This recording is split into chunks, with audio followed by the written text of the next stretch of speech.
My girlfriend said, "You're being too clingy and needy." When I asked to spend time together during my family emergency, I replied, "You're right, I'll give you space." Then I gave her all the space she needed, permanently. Her "I didn't mean it like that" text came too late. I, 28 male, got a call last Tuesday that my dad had a massive heart attack. He's 61, always been healthy, runs every morning, eats clean, the kind of guy who makes you feel lazy for sleeping past 7 a.m. So when my mom called me sobbing at 2 p.m., saying he'd collapsed at work and was being rushed to the hospital, my entire world stopped. I left work immediately. Didn't even shut down my computer properly, just grabbed my keys and ran. On the drive to the hospital, I called my girlfriend of 2.5 years. We've been together long enough that I thought, stupidly, as it turns out, that she'd want to be there for me. "Hey, my dad just had a heart attack. I'm heading to the hospital now. Can you meet me there?" Her response, "Oh no, that's terrible. Is he okay?" "I don't know yet. I'm freaking out. Can you come?" Long pause. "I mean, I have plans tonight, remember? Dinner with my college friends." "I know, but this is kind of an emergency." "I get that, but I haven't seen these girls in months. Can't your mom and sister handle things for tonight? I'll come by tomorrow." I was too stunned to argue. "Yeah, okay, sure." I spent that night in the ICU waiting room with my mom and my younger sister. My dad was in surgery for 4 hours. They had to do an emergency bypass. When the surgeon finally came out and said he'd made it through, my mom collapsed into my arms crying. My sister was shaking. I held them both and tried to be strong while my insides felt like they were liquefying. My girlfriend texted me at 11 p.m. "How's your dad? Hope everything's okay." "Dinner was amazing, Batabu. We went to that new Italian place." I didn't respond. I couldn't. I was too exhausted and I don't even know. Disappointed doesn't cover it. The next day, Wednesday, my dad was stable but critical. Visiting hours were limited. I took the day off work and spent it at the hospital with my family. Around noon, I texted my girlfriend. "Dad made it through surgery. Still critical. Probably going to be here all day." Her response, "That's good. Glad he's okay. Want to do something tonight? I feel like we haven't hung out in forever." Read that again. "My father is in the ICU, critical condition, and she wants to do something tonight because we haven't hung out. I told her I'd probably be at the hospital late and maybe she could come sit with me for a bit if she wanted." The hospital? I don't really want to sit in a waiting room all evening. Can't you take a break for dinner at least? "My dad might die. I'm not leaving." "You're being kind of dramatic. The doctor said he made it through surgery, right? He's probably fine." I didn't respond. Thursday, my dad was moved out of ICU. Still serious, but improving. I finally felt like I could breathe a little. I called my girlfriend and asked if she could come over that night. I just wanted to see her, hold someone, not be alone with my thoughts. Tonight, I told my roommate I'd help her paint her bedroom. "Can you reschedule? I've had a really rough few days." I mean, she already bought the paint and everything, like $60 worth of supplies. "And honestly, you've been really intense lately. Like, I get that your dad is sick, but you're being kind of clingy and needy. Every day it's come to the hospital or come over or can we talk? I need some space to do my own things too, you know? I'm not your therapist." Not your therapist for wanting my girlfriend to be present during the worst week of my life. Clingy. Needy. Because I asked my girlfriend of 2.5 years to spend time with me while my father was in the hospital recovering from emergency heart surgery. Something in me just clicked off, like a switch. "You're right," I said. My voice was calm, dead calm. "I'm sorry, I'll give you space." "Thank you, I just need you to understand that I have my own life too." "I understand completely. Have fun painting." I hung up, and I felt nothing. That night, I sat with my thoughts for a long time. I thought about every time I'd been there for her. When her grandmother died, I drove 4 hours to be at the funeral. When she got laid off last year, I paid her rent for 2 months while she job hunted. When she had a pregnancy scare, false alarm, I held her hand through 3 different tests and told her we'd figure it out together, no matter what. And when my dad almost died, she had dinner plans and painting plans, and I was clingy and needy. I made a decision. Friday morning I texted her, "I've been thinking about what you said. You're right that you need space. I'm gonna give you all the space you need. I don't think we should see each other anymore. Then I blocked her number. I know that sounds cold. I know some people will say I should have had a conversation, given her a chance to explain. But here's the thing, she had multiple chances. She showed me exactly who she was when it mattered most. I believed her. My phone started blowing up through other channels within hours. Her best friend texted me, "WTF did you do to her? She's hysterical." I responded. I gave her the space she asked for. Then I blocked her too. Update 1, 5 days later. So the fallout has been interesting. First, the good news. My dad is doing much better. He's out of the hospital, home resting, already complaining about the dietary restrictions his doctor put him on. Classic dad move. My mom is hovering over him like he's made of glass, which he hates and secretly loves. I've been spending a lot of time over there, helping out, just being present. Now the drama. After I blocked my ex and her best friend, I figured that would be the end of it. Naive of me, I know. Saturday, 2 days after the breakup text, my ex showed up at my apartment. Just appeared at my door at 9 p.m. like nothing had happened. "We need to talk." No, we don't. You can't just end a 2.5-year relationship over text. You called me clingy and needy for wanting support while my dad was dying. I think I can do whatever I want. He wasn't dying. He's fine now. He had emergency bypass surgery. He was in the ICU. I didn't know if he was going to make it. And you wanted to paint a bedroom. That's not fair. You're taking everything out of context. What context makes your being clingy and needy okay to say to someone whose parent is in critical condition? She didn't have an answer for that. Instead, she started crying. I didn't mean it like that. I was stressed too. You don't understand how hard it is when you get so intense about things. Hard for you? My father almost died and it was hard for you? See, this is what I mean. You're making everything about yourself. I actually laughed. I couldn't help it. The absolute audacity. Please leave. No, we need to work through this. There's nothing to work through. You showed me who you are when I needed you most. I'm choosing to believe you. I made a mistake. People make mistakes. And people live with the consequences of those mistakes. Goodbye. Wait. She grabbed my arm before I could close the door. What about all the stuff I left at your place? My clothes? My makeup? That Dyson hairdryer was $300. I stared at her. Her father was in the hospital fighting for his life? Nope, she had plans. I needed emotional support? Sorry, too needy. But her hairdryer was important enough to bring up during what she supposedly wanted to be a reconciliation conversation. I'll box it up. You can pick it up from the lobby when I'm at work. You won't even let me into your apartment?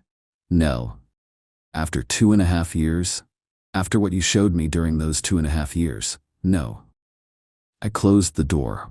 She banged on it for about 10 minutes, alternating between crying and threatening to call my landlord about domestic disturbance.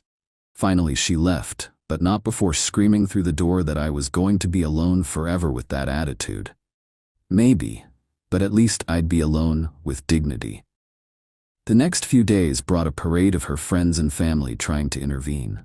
Her mother called me from an unknown number. "Young man, my daughter is devastated. Whatever she said, I'm sure she didn't mean it. You need to forgive her. With respect, ma'am, your daughter told me I was being clingy for wanting support during a family medical emergency. That's not a miscommunication, that's a character reveal.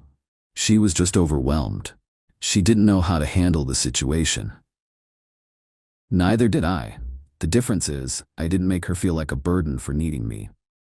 She hung up on me. Her brother texted me a long message about how I was throwing away something good over nothing, and how I needed to man up and work through problems instead of running away.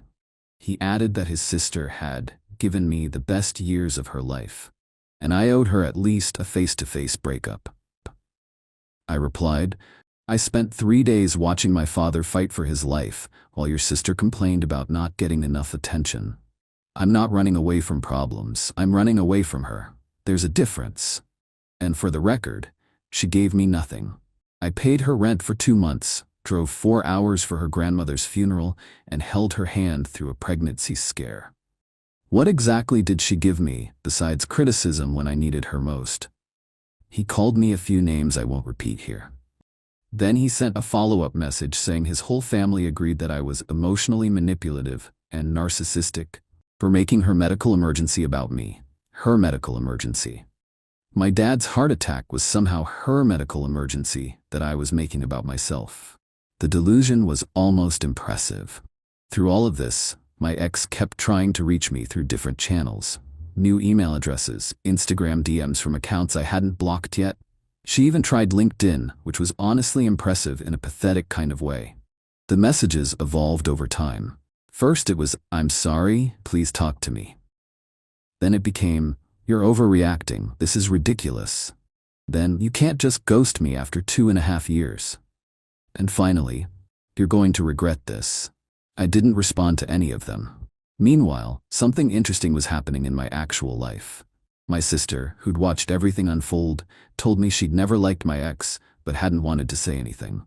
She always made everything about herself, my sister said. Every time we had family dinners, she'd find a way to redirect the conversation back to her life, her problems, her plans. I noticed it, but you seemed happy, so I kept quiet. I wish she'd said something earlier, but I also understood why she didn't. The real kicker came when I ran into my ex's roommate, the one whose bedroom was supposedly being painted that fateful Thursday night. "Hey," she said awkwardly, "I heard about you and her. I'm sorry." Thanks. For what it's worth, she never helped me paint. That night, she went out with some guy from her office, said you were being too intense and she needed a break. My stomach dropped. What? I thought you knew. I'm sorry. I shouldn't have said anything. But she did say something, and now I knew. My ex hadn't just dismissed my need for support to paint a bedroom. She'd lied about it entirely so she could go hang out with some other guy, while my father was recovering from heart surgery. While I was falling apart, I thanked the roommate and walked away. Somehow, this revelation didn't make me angry. It just confirmed what I already knew. I'd made the right decision. Update 2, 2 weeks later. The situation has escalated in ways I didn't expect. First, the guy from her office. After the roommate's revelation, I did some digging. Not stalking, I just asked around. Turns out my ex had been work friends with this guy for about 6 months. Lots of lunches together, happy hours. The kind of friendship that made her other coworkers uncomfortable. I reached out to one of her work friends who I'd met a few times at company events. She confirmed what I suspected. Everyone in the office thought they were either already together or about to be. I always felt weird about it, she admitted. But she'd talk about you sometimes, so I figured maybe they really were just friends. Now I feel bad for not saying anything. Don't. I wouldn't have believed you anyway. We never do until we're ready. Here's the thing though, I didn't do anything with this information. Didn't confront my ex about it. Didn't blast her on social media. What would be the point? The relationship was already over. Knowing she'd been emotionally cheating, at minimum, just validated my decision. But karma, as they say, works in mysterious ways. About a week after my conversation with her coworker, I got a text from my ex's sister. We'd always gotten along. She's actually pretty reasonable compared to the rest of the family. I heard what happened. I'm not gonna defend her. What she did was awful. I just wanted you to know that not everyone in our family thinks you're the bad guy. I thanked her. Then she added something interesting. Also, if it makes you feel any better, the guy she's been hanging around? He just got back together with his ex-girlfriend. She's devastated. I didn't feel good about that exactly, but I didn't feel bad either. Meanwhile, my ex's attempts to contact me took a new turn. She started showing up at places she knew I'd be. My gym, my favorite coffee shop, the bar where my friends and I watch football on Sundays. The first time, I ignored her and left. The second time, I told her directly, if you keep following me around, I'm going to consider it harassment. I'm not following you. I'm allowed to be in public places. You've never been to this gym in your life. Maybe I'm trying new things. Try them somewhere else. The third time, the coffee shop, she actually sat down at my table uninvited with her own drink, like we were just having a casual catch-up. We need to talk. I really don't. 2.5 years, doesn't that mean anything to you? It meant everything to me. That's why it hurt so much when you couldn't be bothered to show up when I needed you. I said I was sorry, How many times do I have to apologize? You can apologize 1,000 times. It doesn't change what happened. It doesn't change who you showed yourself to be. So that's it? One mistake and you're done? It wasn't one mistake, it was a pattern. The mistake just made me finally see it. Pattern? What pattern? I was a great girlfriend. You told me not to bother you during your spa day when my uncle was in the hospital last year. Remember that? You were annoyed that I texted you about my work promotion because it interrupted your bachelorette weekend. You made me leave my own birthday dinner early because you had a headache that magically disappeared when your friends called with plans. Those are all out of context. What context justifies any of that? Give me one. She opened her mouth, closed it, had nothing. She started crying. The people around us were staring. I stood up. Stop showing up where I am. Stop trying to contact me. It's over. Accept it. I left. She didn't follow, but I could hear her crying as I walked away. Part of me felt guilty. But then I remembered sitting alone in that hospital waiting room, checking my phone every few minutes, hoping she'd changed her mind and come.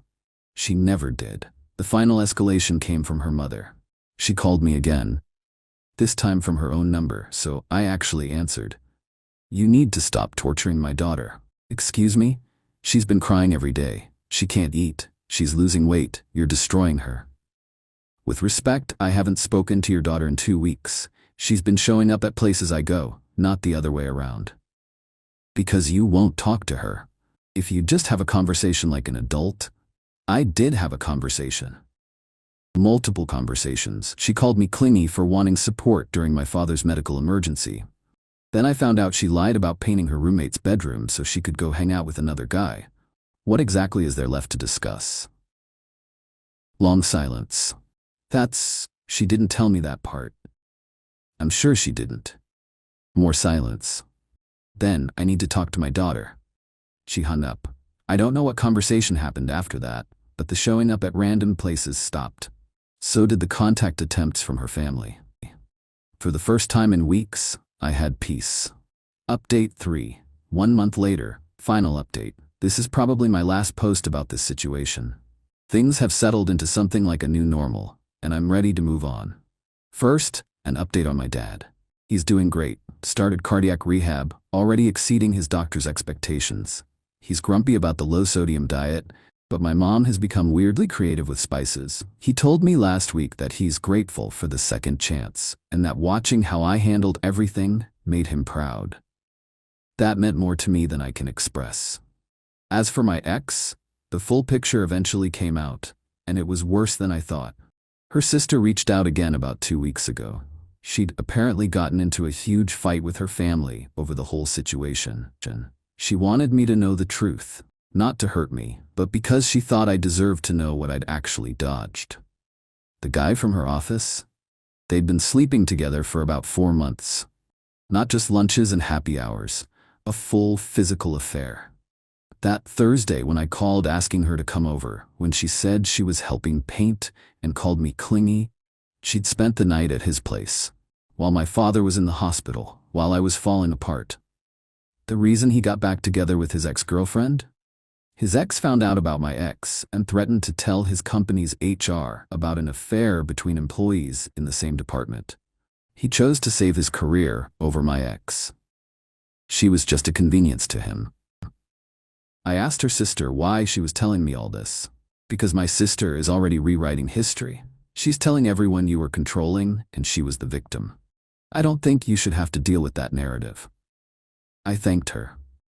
But honestly, I don't care about the narrative anymore. The people who matter, my family, my real friends, know the truth. Random acquaintances can think whatever they want. What did sting, though, was learning that during those first few days after my dad's heart attack, while I was desperate for any kind of support, my ex had been actively choosing someone else, not just ignoring me, actively choosing to be with another man while I suffered alone. I let myself feel that, really feel it, then I let it go.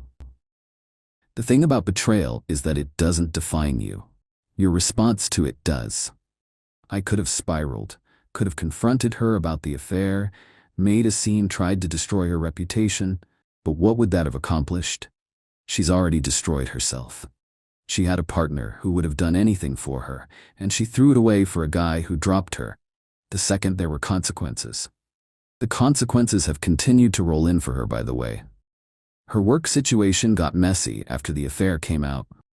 Her roommate told a mutual friend who told someone who worked at the same company.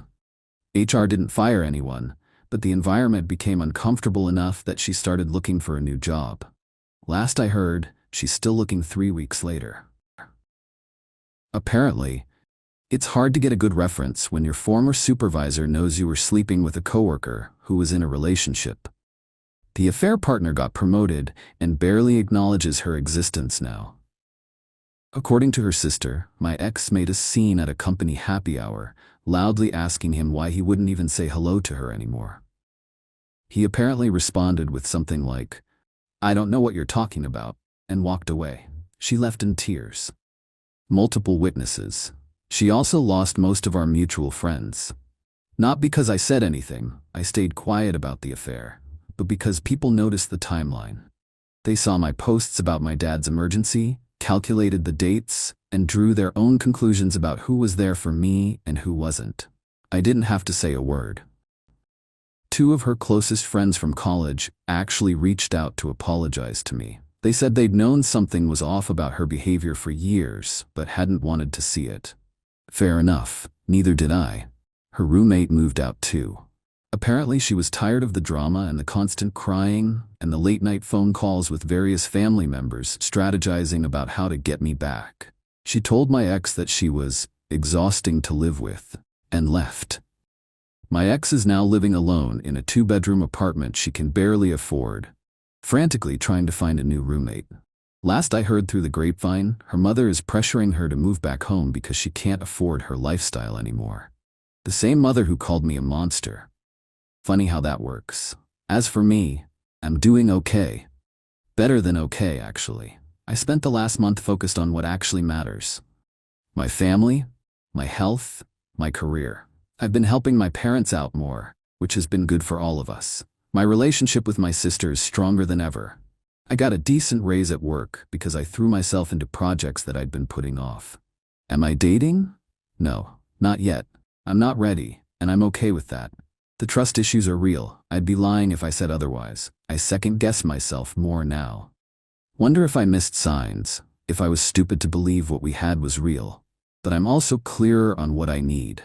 I need someone who shows up, not just when it's fun and easy, but when it's hard and scary.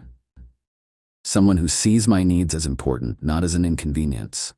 Someone who chooses me, actively, consistently, even when there are other options.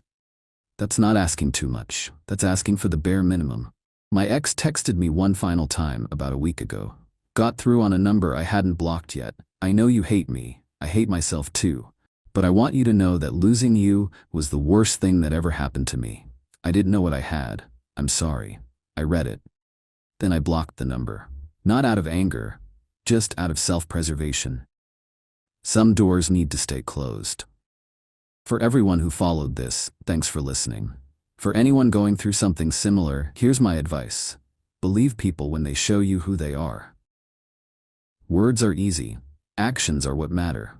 And you deserve someone whose actions match their words, especially when things get hard. I asked for the bare minimum, presence during a crisis, and got called clingy for it. She asked for space, and I gave it to her, permanently. Some people don't realize what they have until it's gone. That's not my problem anymore. Take care of yourselves, and hug your dads if you still can. You never know how much time you've got.